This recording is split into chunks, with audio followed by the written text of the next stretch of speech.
Welcome back to Aging is for Everyone. We are talking about housing options for older adults today. And on our first segment, we talked about some subsidized housing options for folks who have maybe a lower income. And on this segment, Pam Berger, who is the Vice President for Property Operations at Belmont Housing Resources for Western New York, she's here to tell us a little bit about affordable housing for those adults maybe who don't qualify for that subsidized level, but they still don't have lots of money to work with. So tell us a little bit about that. Right. Kathy had indicated information on folks whose incomes were below the 50% mark. Right. But we have this whole segment of the population whose income is just at slightly bit above. Right. Maybe it's the 60% mark. Mm-hmm. And there's a program called the Low Income Housing Tax Credit Program that was based on the, let me get this right, Section 42 of the IRS code. Right. It was enacted by Congress, and really it was put in place so that it gave private investors or private, the private market an incentive to invest in affordable housing. Okay. Federal housing tax credits are awarded to housing developers for qualified projects, mm-hmm. and in turn they sell those to investors, reducing the debt that they would have to borrow, and with the reduced debt they can afford to have lower rents at these properties. Okay. And while some of the projects do have income limits at the 50%, most of them are at 60%, that just give you that little bit more of income. Right. And for a one-person household, it's $26,700. Okay. For a two-person household, it's $30,400. Mm-hmm. And the other thing that we talk about when we talk about income is a lot of times we get calls from folks, and we tell them what the income limit is, and they really don't think that they qualify because right. they have that house that they want to get rid of. Right. And maybe it's worth $100,000, maybe it's worth $125,000, maybe they've got $20,000 or $30,000 in the bank. Right. And they say, well, I can't afford those higher rents, but I can't afford your income limits. Right. That's an asset.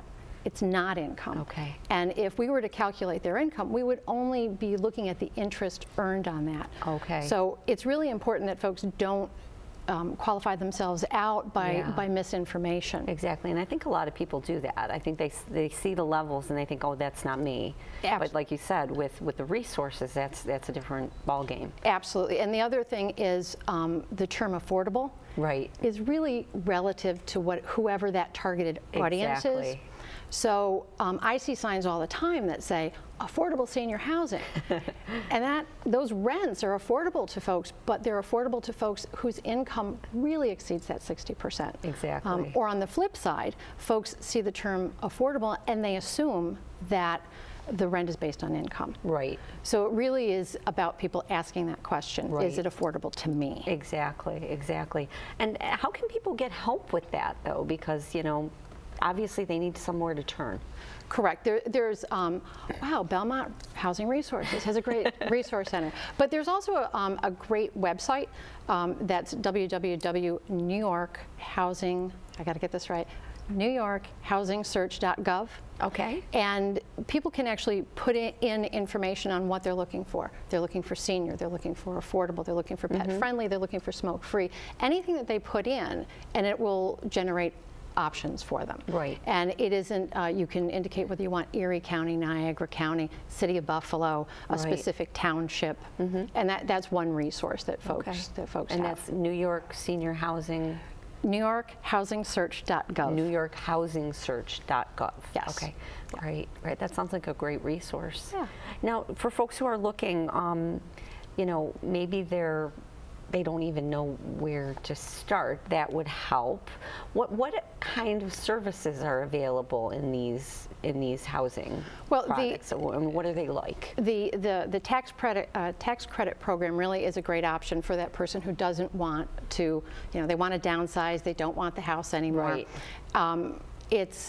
There's a misconception that just because something is affordable, it's undesirable, or the fact that you would really only live there because you have to, not because you want to. Right. And it really is so far from the truth. you know, in fact, we probably have more oversight in our affordable properties than a conventional site, because we have regulatory agencies come in, investors come in to make sure that the properties are well maintained. Exactly. And what an individual can expect is they downsize from their house, they now live maintenance free. Right. You know, they no longer have to call the plumber, shovel the walk, mow the lawn. There's a terrific sense of community. There's usually community spaces in the homes or in the complexes. And you know, at any given day, there may be a wee tournament going on with bowling or a hot game of pinochle. There's usually a potluck with engaging at the Bills games. Right, right. So it's, you know, really just like a conventional apartment, but you're paying considerably less in your rent. Right, right. And rents even in tax credit projects can vary extensively.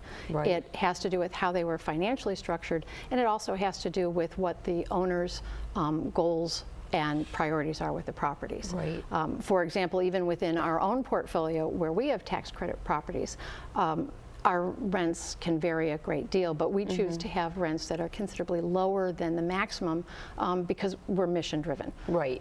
Right. You know, that's our goal, is to expand affordable housing. Exactly, exactly. Now, what happens to people, like, for instance, they have a lease, they're in the apartment, but then they have to leave because they have health issues, like they have to go to a nursing home. What happens in that situation? I would never hold anyone to a lease that they couldn't fulfill because of health, but it's also a law that you have to release someone from a lease if they're going into a higher level of care and they live in senior housing. One of the advantages to living in a senior environment is a lot of properties have what's called a resident services coordinator. And the resident service coordinator, their goal is to keep people independent and connect them with services that allow them to remain independent, remain in their homes as long as possible. Right. So maybe somebody is hospitalized and they're in rehab, and they just need a discharge plan so that they can come home. Right. That would be one of the services that's available. Right, right. And just because you're in a senior housing complex doesn't mean you can't have home health aides come into your apartment, all of that, so any services. Absolutely. And the other point, through the many years of talking to older adults, a lot of seniors don't want to necessarily live in a senior building. Right. Particularly younger older people. Right. And the tax credit program is not just for senior properties. There are a lot of family properties, and that, if somebody chooses to live there, provides a multi-generational environment for a senior to live in. Wonderful, wonderful. Well, thank you so much, and we'll put your information up on the screen so people can know who to contact. Great. Thanks for having me. We'll be right back with more Aging is for Everyone.